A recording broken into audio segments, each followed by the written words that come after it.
Hi everyone, this is Angel and today I'll be showing you how to construct a butterfly chart in Tableau. This chart is a good option if you've got data relating to male versus female, positive versus negative opinions from a poll. It might be a good way to break down election results. Those are just some examples. Great, now let's get started. So firstly, import your data into Tableau according to what sort of file you have. I've got some population by age data for both male and female. I want to compare the population's sex composition but also age distribution, and that's why this chart is good. It allows us to make both comparisons in a concise and meaningful way. Mine's pretty much what you can also call a population pyramid. Before you go to your worksheet, just check Tableau has identified your data correctly. Here I've got whole numbers, so there's no need to change that. In the age section I do also have numbers, but they're categories, so I can leave that be. Now let's just make these titles a little bit easier to use. Okay, go ahead and open up your worksheet.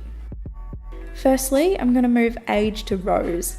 This gives me my categories. For me, it's different age groups, but you could be dealing with any sort of discrete category. It could be place names, religion, year, education level, those sorts of things. Then whatever your more binary data is, the yes versus no, Liberal versus Labor, store A sales versus store B, whatever that is for your data set, drag the two measures up to the columns section. I'm dragging male and female, obviously. Now you should have two horizontal bar graphs. Before we go on, I just like to fit the entire view.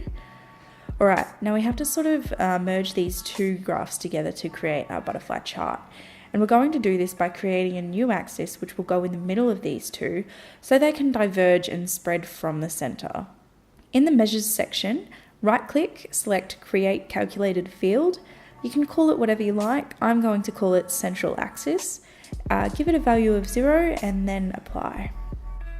Now move this measure up to columns in the middle of male and female. Then in the marks card, select central axis and drag the age categories onto the label. It's picked this up as a bar chart. Let's just change it to text. Now we can get rid of this central label here. To do that, right click, edit axis, remove the name. Then head over to tick marks and just make sure that there are none. Now we only need to see these categories once, and that's in the middle, so we can hide this left header by right clicking and deselecting show header. We need to reverse the left axis so it diverges from the center, so right click, edit axis and tick reversed. To get rid of this gap here, we'll drop down from the central axis, hit dual axis. You will need to just make everything a bar chart again. So in the marks card, make the female and male axis into bar graphs using the drop down menu. Now right click over the left axis to synchronize the axis, then edit axis and give it a fixed start because we want this chart to extend from 0 in the middle. The end can be automatic though, that's fine. To do the same with the male side, duplicate the central axis, placing it up in the column section. Again, drag age to the label. Make it a text chart. Go back and hit dual axis, then synchronize axis.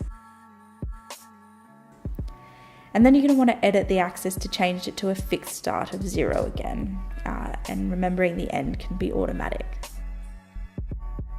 While you're here, you can just get rid of any headers as well. And I want to change the order of my y-axis or rows because when we think of age, we grow up. So I'm going to put 0 years at the bottom. It's just more intuitive and common that way. Also, you can change the colors. I'm going to make females pink and males blue.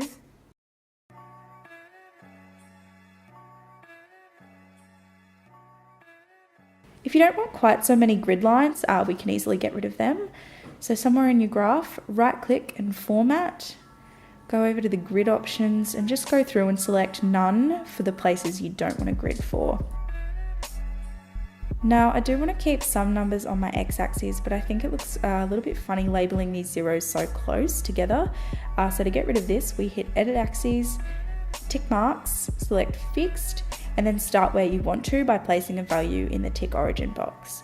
I'm going to, let's say we'll go with 50,000. Now we can just go and change our headings and bold them if we like. There we have it, we've got our butterfly chart. Thanks for watching.